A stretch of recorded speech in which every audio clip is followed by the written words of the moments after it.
Hello and welcome, everyone. We are so happy to have you here joining us for an exciting webinar episode we're hosting today. Today's episode is entitled Biomarker Clinical Trials Targeted Therapies. I'm Jackie Beamond, one of the patient advocates at Massive Bio. For those of you who aren't familiar with us, Massive Bio is a concierge clinical trial enrollment service that strives to help patients discover and get access to advanced treatment through clinical trials. On today's episode, we will be learning about clinical trials that are designed to target cancer biomarkers.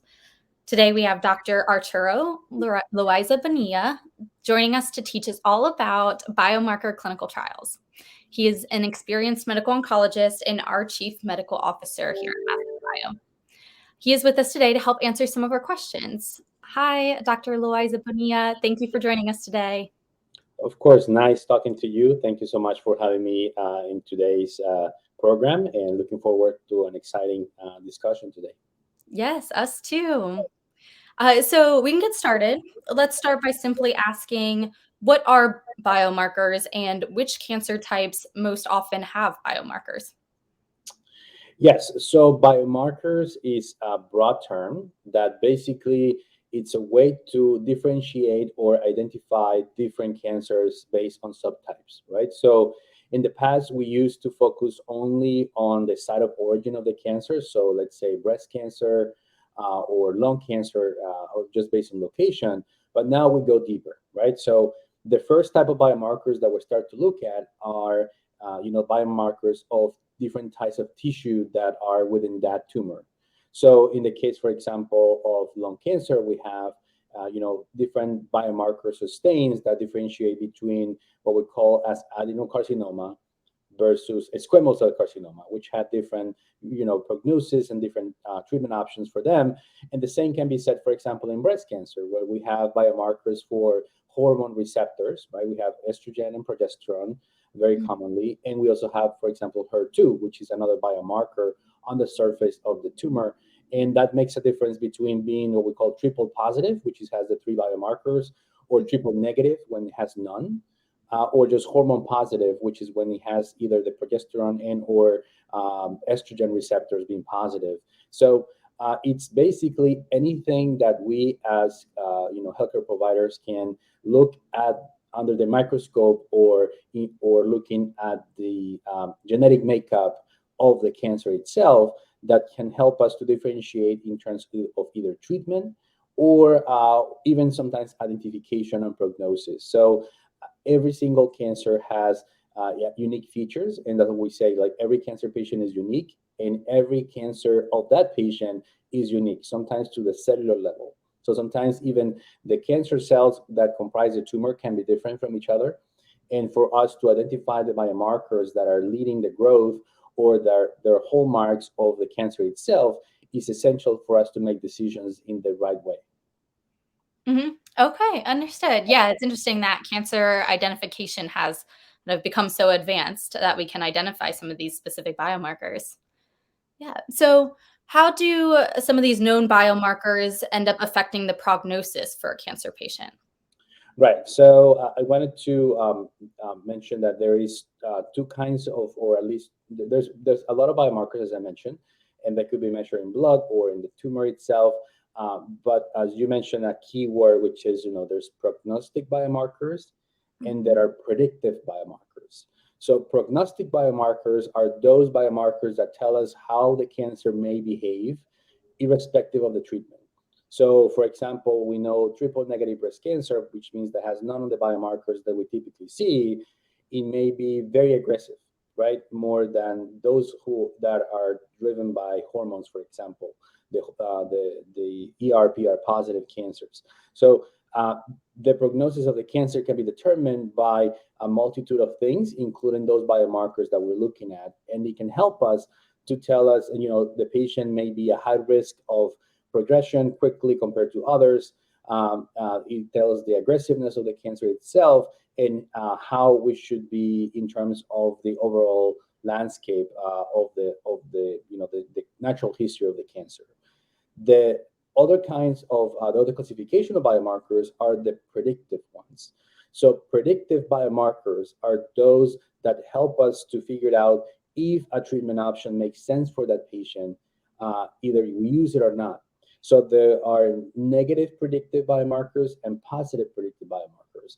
Negative predictive biomarkers means that, for example, a patient with colon cancer, and they have, for example, a mutation in a gene called KRAS, we know that that's a negative predictive biomarker for the use of certain drugs, such as cetuximab, panitumumab, which are drugs that are targeting, a pathway of the growth of the colon cancer. If you use that drug in that patient, then the patient does actually worse. So that's why it's so important to know the biomarkers for every cancer patient, because sometimes it's not only to help what to use, but also what not to use, so we don't create any more, complications. Positive predictive biomarkers are those that, for example, in the case of lung cancer, either have a mutation in EGFR or a MET mutation or an NTRK fusion. Those patients will respond exquisitely well to targeted drugs, sometimes, medications taken by mouth. So that is a way for us to, classify different treatment options and guide the patient on what's the best next step in their treatments. Got it. Yeah, it sounds like it can be very helpful for physicians in determining an appropriate course of treatment. Yeah. Absolutely, we use it every day. Yeah. Okay, so this is one that I get a lot from patients when I speak with them. But what are some of the different methods of genomic testing that are available to cancer patients to help them identify some of these biomarkers? Right. So there is a number of different tests that we have available. So I classify them in three big groups. The first one is it's called immunohistochemistry. So this is a very basic test that is basically stains, so changing colors at the surface or at the structures of the cell, of the cancer cell. So that, remember when people do biopsies, they take a piece of the sample, like of the cancer, and put it under the microscope. But to know which kind of cancer we're talking about, we all look at the architecture, how they're organized, if they form glands or they form, different like structures, like a squamous cell. There is just different, layers of tissue. So that's one way. But we also look at special stains that they basically tell you a different color if they're positive or negative. If they're positive, they will light up on the color you attach it to under the microscope. And if it's negative, they're not going to show up at all. They just simply show the normal tissue. So that's the first one. So for example, a test called PDL1, which is very helpful to guide if a patient is eligible for immunotherapy, which is such as immune checkpoint inhibitors, such as pembrolizumab, nivolumab, atezolizumab, cemiplimab, and many others now these days. They're based on PDL1 levels. So, for example, patients with triple negative breast cancer, in the past, they didn't have a specific option looking at biomarkers beyond genomics. Now, for PDL1 positive patients, then they can potentially access immune therapy. So it's one of those, evolving biomarkers that helping us to figure it out, but it's important. For hormone receptors or for HER2 status, we use immunohistochemistry very often. So if they're positive, then we can tell the percentage of positivity on the cells. Sometimes we use tools like digital pathology, where if the computer does computer vision and reads the percentage of cancer cells that have positivity, so we can have better cutoffs. And we're learning from those initiatives. So that's one form of biomarker testing. The second one is called FISH, which is the next level. This is looking at basically like FISH comes from fluorescing or something fluorescent, something that lights up in a kind of like a bright green under a dark camera, and it just tells you changes in genes. So, for example, a patient who, let's say, a gastric cancer or a breast cancer that has positive for HER2, but is not fully like what we classify based on like 1+, 2+, 3+. 3+ being like is really clear that the patient has HER2 positive. But let's say the patient is 2+, kind of borderline there. We're not sure if it's really positive for HER2, which makes the patient candidate for certain drugs that are targeted. Then we can do FISH, which is a more like a confirmatory test. So if you are HER2 2+ and you have a FISH positive, you can likely benefit from the use of those targeted drugs. Unlike patients who have fish negative, they're almost as having it like 1+ or very low expression, so it may not be as helpful for that patient on using the drug. So that's fish. And the last one is genomic sequencing. So there's a couple of ways to do it. Sometimes we just simply test a few genes. So we call that as hotspot testing, where we look at the genes that we know are more relevant or more prevalent in the cancer type. And we can do the full genome readout that is relevant, which is called next generation sequencing. So imagine the DNA of the cancer or any single cell, inside of the nucleus of the cell, there's a DNA, right? And that DNA gives the cell the instructions to perform its daily activities. So let's imagine, this is the recipe for, you might want to make a cake. So it has, in the page one, it has the, what need to prepare. Second, you have the ingredients. Third, how to cook them. Four, how to serve it, right? And it tells you all the details page by page. And each page could be a gene, and the gene has different numbers, and that's the coding. That's how the DNA is read.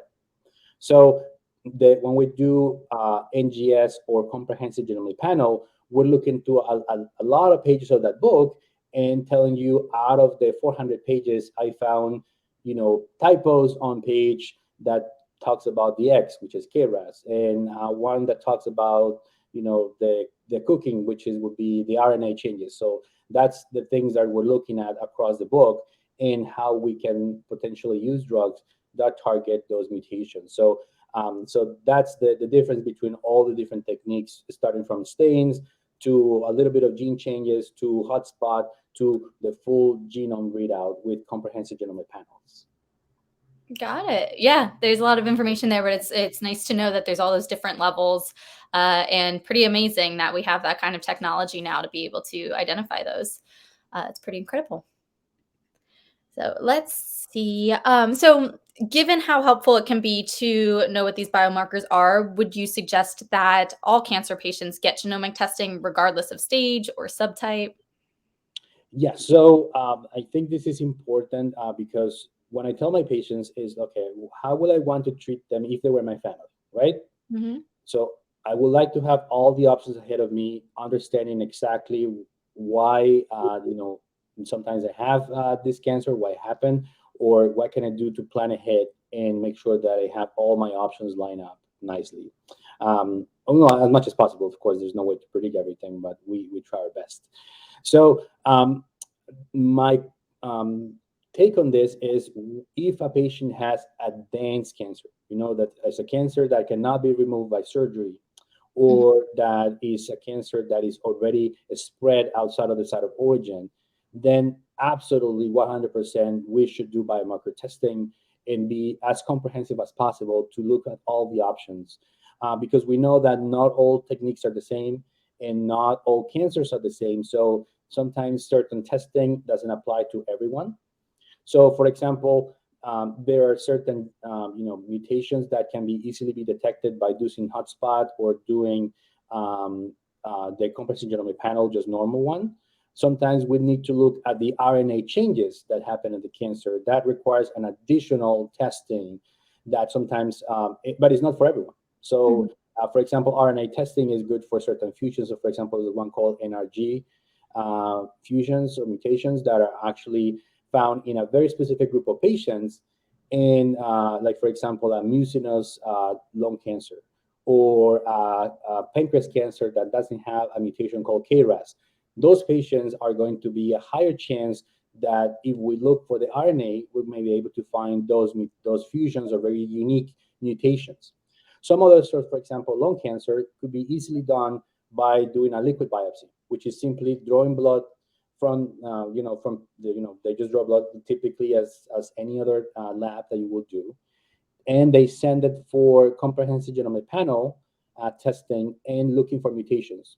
Not only we find those results quicker because the liquid biopsies actually can be read out within 7 to 10 days maximum, but you also get more biomarkers and you get the results quicker than doing tissue-based testing, for example. So we should definitely look at biomarker testing for all, particularly for therapeutic purposes, for treatment options for our patients with advanced cancer. Also for patients who have been tested before and they had a biomarker that was targeted, and now the patient progresses on that treatment, we want to see what happened at the cancer level. Did it change? What changed? What led that cancer to stop responding to that targeted drug? And what can we do to kind of overcome that resistance? Because sometimes the cancer has, a driver mutation, and also it has the passenger mutation, which takes over. So imagine, someone's driving a car, and then someone just stops that pilot from driving. Well, the co-pilot is going to try to take over, which is, the secondary mutation. So if we can target that one as well, then the car doesn't go any further, and we can stop the cancer growth further. So that's a key understanding as well on how we handle the testing and why we should be doing it. I don't want to go and confuse anyone, but if we go further, the future is the following.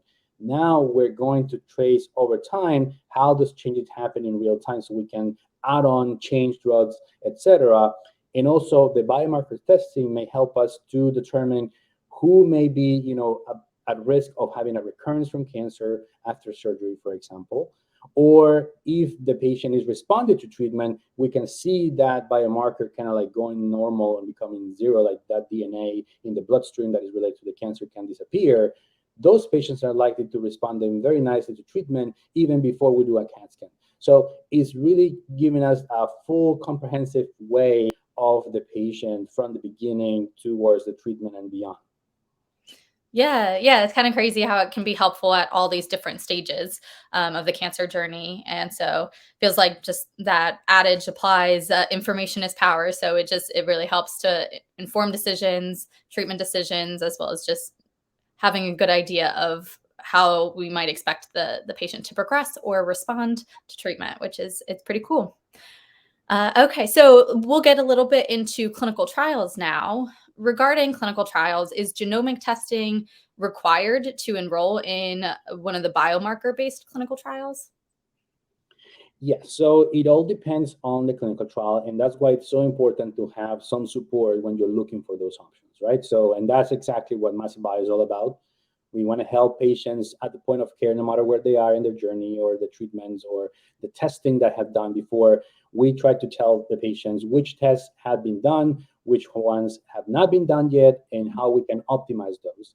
And that's precisely the reason, is because right now, if you go into clinicaltrials.gov, which is the main source of clinical trials, there is about between 14,000 and 17,000 given the time, right, of clinical trials globally, which is crazy. Many of them in the US, of course, because there's at least one global, like out of the global studies, there's a few sites that are in the United States.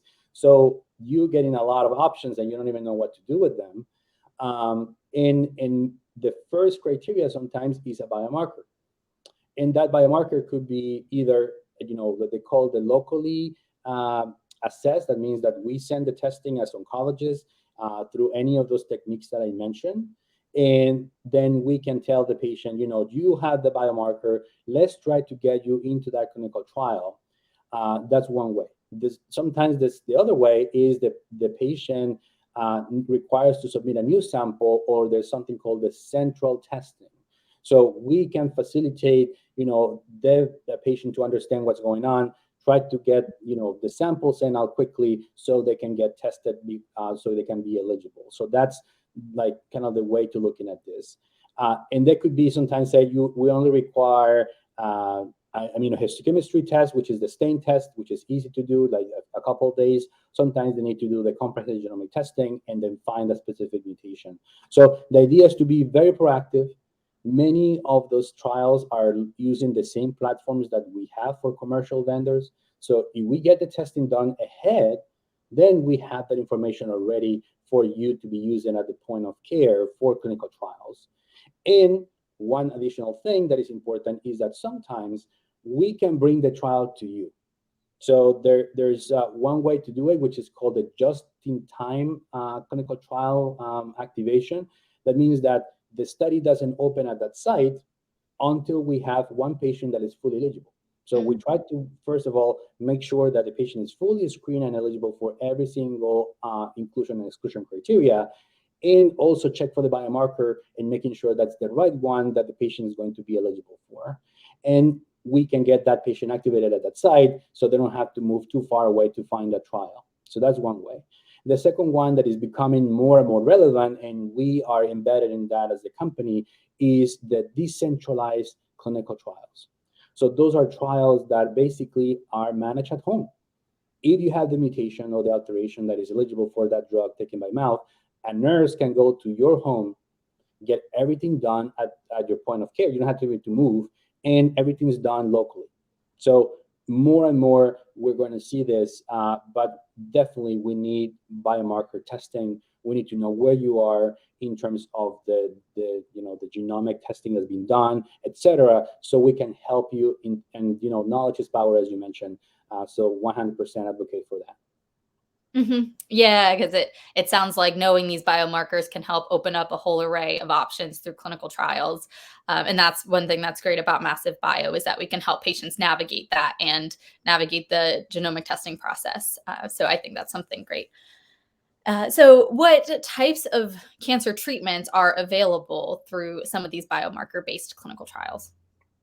Right. So once again, evolving. So we need to have always someone to support us because it changes so often. But there's three major components of treatment options for cancer these days. The first one is what we call cytotoxic chemotherapy. Cyto, cell, toxic, something kills the cancer cell. Basically, was what it means. So chemotherapy works by there's our chemicals that there's many of them. There's not like a single chemo is that, oh, I can receive chemo. I'm like, what do you mean? There's so many agents now that we need to be very precise in different combinations, etc.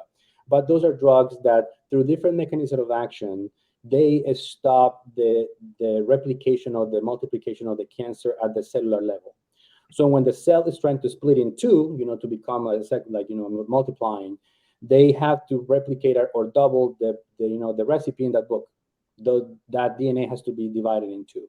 So when it happens, there is a number of processes taking place, and that's called the cell cycle. So the cell cycle has different components, in each one of these drugs has a component that inhibits that process. Either when the cell is divided in two and the spindle is being divided, and then you stop that spindle with platinum so things just break apart, or they just stop the cell at the one of the phases. So those phases no longer work, and the cell doesn't know what to do, gets stuck, and is like, okay, you know what, I'm just gonna die. That's just naturally what they do. So that's chemotherapy, right? And there's a lot of clinical trials that have chemotherapy involved, and sometimes it's chemotherapy plus any other drugs that we're talking about. So the other one is small molecules. Those are what we call targeted treatments as well, and they are tyrosine kinase inhibitors most often. What does it mean is like a weird name, TKI or tyrosine kinase inhibitors. Those are drugs that are typically small molecules or that are taken by mouth. They're so small that what they do is that they go into the pocket of the cancer has the gene that is altered, and it's altered because something is stuck to it that keeps it on all the time. So this molecule just goes there and says, you know what, I'm going to stop this energy switch here from being activated, and the cell goes back to normal, or at least it stops that specific gene from being activated. So the challenge here is to find the right molecule that fits only to that specific part of that enzyme or that process, so we don't do off-target toxicities, right? So sometimes the targeted drugs are great because they only go to one place, and some others go to multiple places, and there's some collateral side effects because of that, and we want to figure out which one is the best. So those are drugs that finish typically in IB. That means inhibitory. So imatinib, trametinib, erlotinib, osimertinib, every single one of them finishing IB is because of that. So they're all pills typically. The other form of treatment is immunotherapy. And they could be immunotherapies that have drugs attached to them. So they call immunoconjugates. So you have the HER2 positive, for example. So you can use trastuzumab, but there's trastuzumab enhancing, which has something called enhancing, which is like basically a molecule that gets attached. It's a payload that once let's say the cell has the receptor, gets attached, and then internalizes and releases the chemo that kills the cancer inside. So it's like a double hit. And there is other one called trastuzumab deruxtecan, which has a different inhibitor that works actually in a different way. So we're learning more and more about these drugs that are coming, but they have long names typically. So they have the MAB, the trastuzumab or rituximab. That means monoclonal antibody. So that's basically an antibody that goes against that specific biomarker. And if it has a second name, that means that that's the second drug that goes and gets attached to it. So that's an immunoconjugate. There is immune therapy that is immune checkpoint inhibitors.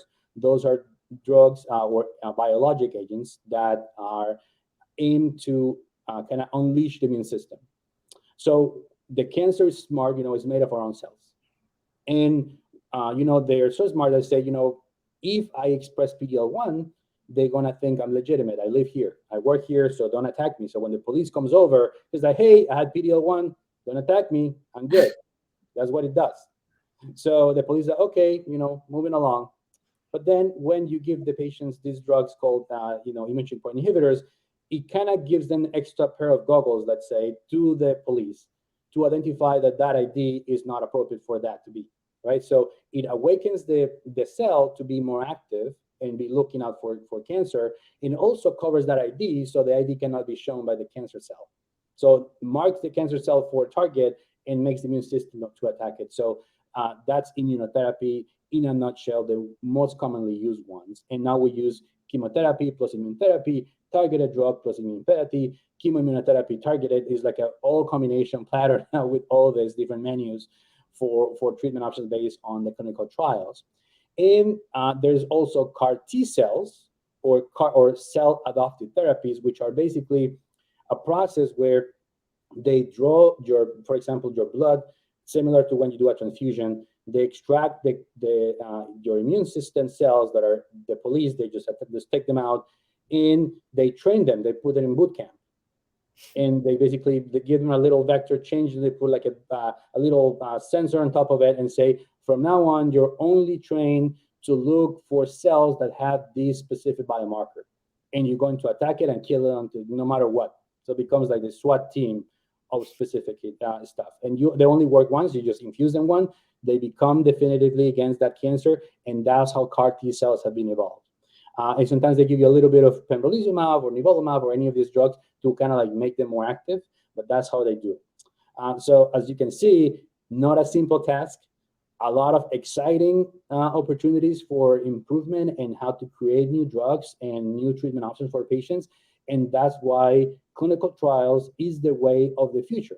That's how all the drugs that we have approved so far have come to fruition, because they've been tested, and many patients who didn't have any other options before were able to get benefits from those drugs and live further in beyond what there was available at the time. So the more we are tailoring to that genomic landscape of the cancer, the more we are going against that biomarker, the better chances we have to really make a difference in the life of the patient and lead to those patients to become exceptional responders. Not everyone is exceptional responders, but the more we're focused on them, the better chances we get there, and the more we're going to understand how to target those patients in the best way possible. Mm-hmm. Yeah, like all these advancements don't come out of nowhere. They're developed through these clinical trials, and so yeah, it's exciting that we're doing so much focus on these biomarkers, because hopefully in the end we come out with a lot of effective therapies for cancer. Yeah, and I must say I appreciate all your metaphors. It helps me a lot, so I'm sure it's helping our audience. Yeah, that's the plan. I always try to explain it that way, so it makes sense for people at least memorize that, because what did he say? Yeah, so Yeah, it's a vivid image. yes, exactly. So would you say that biomarker-based clinical trials and therapies are considered more effective than those not targeting biomarkers? Right. So I think there's two layers here. So first, clinical trials, we know. So there was a survey done that was done by the analyzing the National Cancer Database of the last decade, basically 12 million patients who were in first line about to start treatment for their cancer, and they found that it was a major challenge because only 0.1% of them were offered a clinical trial and enrolled. Like 0.1%. It's Well, crazy. yeah. And we see on the other side, there's all these clinical trials that don't accrue because they don't have the patients. They don't like patients don't know that they're available. So there's a major gap that we can really overcome right now, and it's just basically like the low hanging fruit. So that's one thing. But we know that based on the analysis of those 12 million patients who were on the clinical trials, they lived longer than those who were just given a standard of care. So that's just one thing. Just being on a clinical trial is something that gives you an advantage in terms of living longer, having that goal of having better responses to treatment than what you are offered normally. So that's one thing. Wow. Yeah. And the other one is the biomarkers. So there is some data now that is emerging, because the more drugs that we have available, the more biomarkers that we're understanding, the better options we have to make comparisons that are meaningful, at least statistically, right? So we always get the great stories of someone who responded nicely because of biomarkers. Those are wonderful stories, but at the end of the day, that doesn't change policy, right? The FDA is not going to look at an exceptional responder and say, okay, we're going to change the whole industry because of that. Well, there's a little bit of change on that, and we're trying to be part of that catalyst, of that change by getting patients on studies. But we know now that there is some signals that what we call progression-free survival, and there's a signal now coming in overall survival of different series that patients who are on biomarker-specific clinical trials that do better compared to those who are getting, clinical trials that are not specific to them. Not only that, but we know now, for example, in the case of lung cancer, that has so many biomarkers that are identified and so many drugs available, that if we compare, chemotherapy, even with immune therapy, in patients who have mutations, if you have a driving mutation that can be targeted with a drug, you are going to live much longer, do much better, have less side effects with a targeted drug than if you use, the highly coveted chemoimmune therapy. So that's what I tell my patients. Immune therapy is great, but it has to be the right patient at the right time and the right biomarker. If you don't have neither of them, I would rather send you on a cruise ship and give you water because it may not be as effective as it should be. So we should give you the right treatment always, and sometimes it's a pill. So if we can get patients to have full control of their cancer, there's no growth, or there is shrinkage, hopefully that'll be ideal, and the patient can live longer with good quality of life, we had hit the jackpot on that specific, and that's what we want to do with every cancer patient. So to answer your question, and I know I gave you a very long-winded answer, is that there's evidence that yes, being on clinical trials and being a biomarker-based treatment option gives you a much better chance to achieve the goals you're looking for when you're fighting your cancer. Yeah, that's interesting that some of that data exists, and it will be very interesting to see that data evolve as things advance and progress with clinical trials. And yeah, I'm sure the more patients you can get enrolled in a clinical trial, the more of that data becomes available, and we'll know a lot more. Yeah. So you touched on it a little bit, I think, at one point, but are you able to tell us how many active clinical trials are recruiting patients and how many of those trials are targeting biomarkers specifically? Yes. So as I mentioned, it changes every time, so we need to be on top of the database because things close and open, etc. But there's at least 15,000 clinical trials available across, and out of those, more and more trials are becoming biomarker specific. So at least 1/3 of those are biomarker specific these days, and the data is lagging because we don't have the real data right now at this point in time. But over the last 2-3 years, we have seen about 35-40% of those trials are biomarker specific. So they're testing for something that predicts responses, that also may help us to guide patients better. And there's also different designs. So as I mentioned, there's decentralized, just in time. Those are activation phases or activation mechanism of the trials. But the structure or architecture of the trial, the way it used to be before, it was like, there's different phases, right? There's phase 1, where you're just trying to find the dose, but you don't know if it works or not. You're just trying to figure it out based on very promising animal models. Phase 2, you found the dose that you can use that is safe, but now you're trying to test for some additional safety signals and some efficacy and see if there's something that you can target. And sometimes it's a single arm, or it could be 2 arms, but the second arm gets, the standard of care. It's just like a small thing that you do. So open label means everyone knows what they're getting. And there's this phase 3 when you do randomized clinical trials where people get the new option that you can do. Sometimes the standard of care plus there's something new that you're looking for, versus just the standard of care, which is, that it could be just normal treatment options in terms of chemo, etc., and see the outcomes. And that's what leads to registration and approval by the FDA if it comes as a positive one. So that's one part. But the trials now for biomarkers, they're becoming even more interesting, because now they no longer look at the tumor type itself, but they're looking at the biomarker. So you may have heard from the National Cancer Institute, they have this trial called the NCI Match, where they look at many treatment options based on biomarkers only, and they look at that. Then ASCO, the American Society of Clinical Oncology, opened ASCO Taper, which was giving the patients treatments that were specific to the cancer type with drugs that were already available in the market. So there was no new drugs or anything like that. It's just the same drugs, but the target specific mutation already approved for other indication. They tried on that patient. And there's others now, larger studies. So one of them is called Tapestry, which is one study that is looking for, I think, 8 or 9 different biomarkers, all rare mutations. But when you have the drugs available for those, you can enroll, and they put you in that bucket. That's called a basket trial. Why basket? Because they just look at the treatment arm as a little basket. So you get a basket of apples, a basket of oranges, a basket or drinks. So the BRAF mutations go in that basket.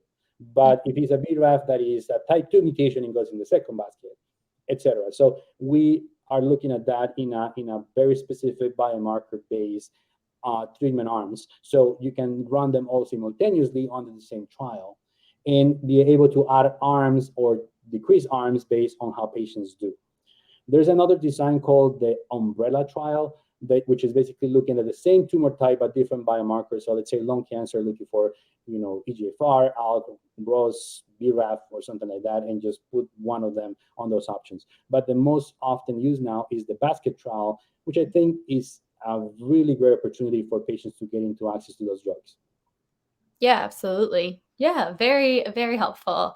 Well, you've been so informative, Doctor. Thank you. If you don't mind, it looks like we have just a couple additional questions that have come from some of our audience members. If you don't mind sticking around to answer some of those. Of course.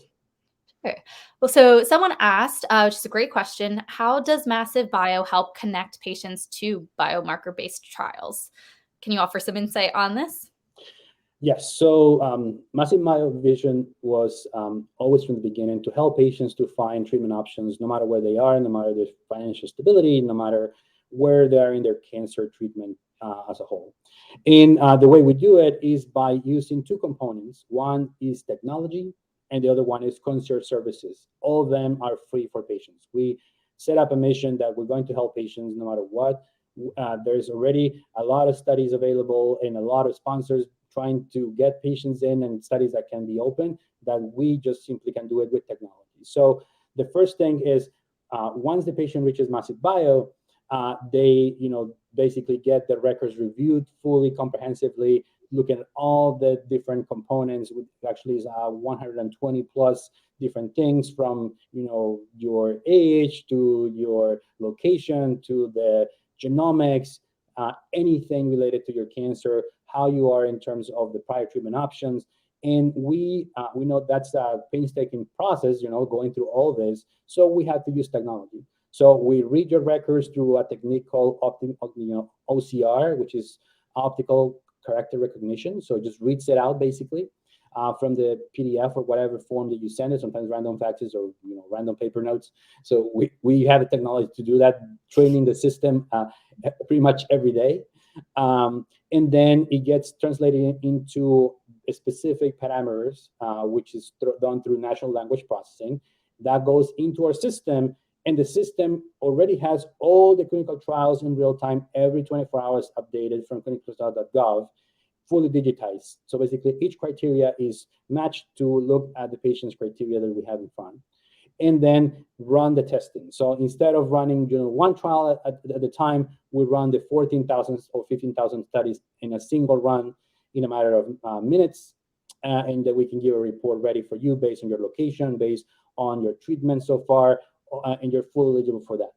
Once the report is put together, then someone from our team, for example, someone like you, goes and reaches out to the patient, and case managers help get the patient to the clinical trial where they are, making sure that things like, for example, logistics or insurance problems or access to the study, making sure that the study is open, is all done. So that's the concierge services part. So it's really like an end-to-end solution, and it's all envisioned on a patient journey. As our families have, gone through cancer and things like that, we really wanted to make it personal, and we're here to help. So the only way to do it is at scale is by using technology. So we have the app, we have the website, we have all the different things that we're trying to make things quicker. As soon as possible, we can activate the clinical trial for the patient in a matter of days, hopefully. Yeah, great. Thank you for explaining in such detail and so well what Massive Bio does. You answered a lot of questions that I commonly get as a patient advocate. And I think it's helpful for patients to understand our whole process and how we do what we do. Okay, I think we have one more. So someone else asked another great question. Is there a cost to getting this genomic testing done to identify these biomarkers? Right. So, every single test has some cost, of course, but luckily, because of inclusion in the NCCN guidelines, which is the nationally recognized guidelines for diagnosis and treatment of cancers, they are included for most cancers. The vendors that are available, there's plenty of them, but you may have heard of them. Foundation Medicine, Garden Health, Caris. All of them, they are typically covered by Medicare, also covered by common insurance. If you're in the exchanges, you should be covered. And they also have patient assistance programs. So make sure that you sign the back forms to be eligible, because many times they can subsidize the rest of whatever is needed for your testing. What is important here is to get tested. So we always want to facilitate that, because sometimes what happens, we are oncologists running the mill, seeing a lot of patients, being here and there.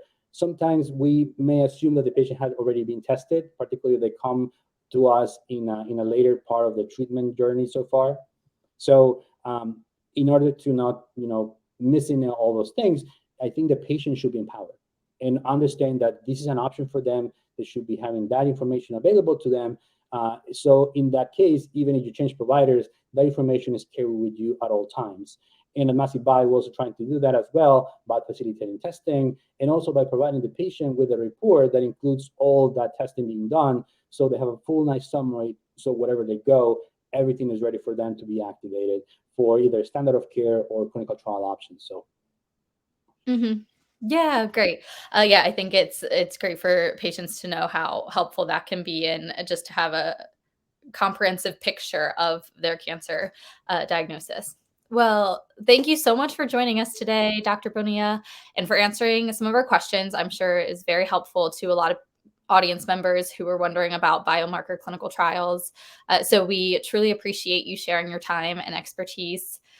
If anyone else has any follow-up questions or is interested in learning more about cancer biomarkers, genomic testing, clinical trials, targeted therapies, please don't hesitate to reach out to us. You can reach us by email at support@massivebio.com or by phone at 844-627-7246. You can also learn a lot more by exploring our website at massivebio.com. But thank you all again for joining us, and thank you, Doctor. of course, and I wanted to make a final note. So we had a very exciting announcement yesterday, which is called the 100K Singularity Clinical Trial Program. What we're trying to do is to offer clinical trial matching in real time using AI for 100,000 patients. So this is basically the way we're going to revolutionize, the cancer research industry. We are very excited about it. We're talking to everyone. So what we want you to do as well is just, spread the word. Just reach out to Massive Bio. There is a lot of information we can provide you, but we can help any patient no matter where they are. So just spread the word. Anyone, a family member, yourself, a loved one, your neighbor. anyone that you know has been dealing with cancer, uh, your community, your church, every single person, just let them know. We're here to help you. And we are so excited that we're going to be able to help so many patients and hopefully beyond this. So help us to be part of that 100K Singularity program. And thank you so much for the time today. Yeah, amazing. Thank you for sharing that update. Yeah, we're all very excited about it and about these changes that are to come in the new year. But thank you again for your time. Thank you everyone for joining.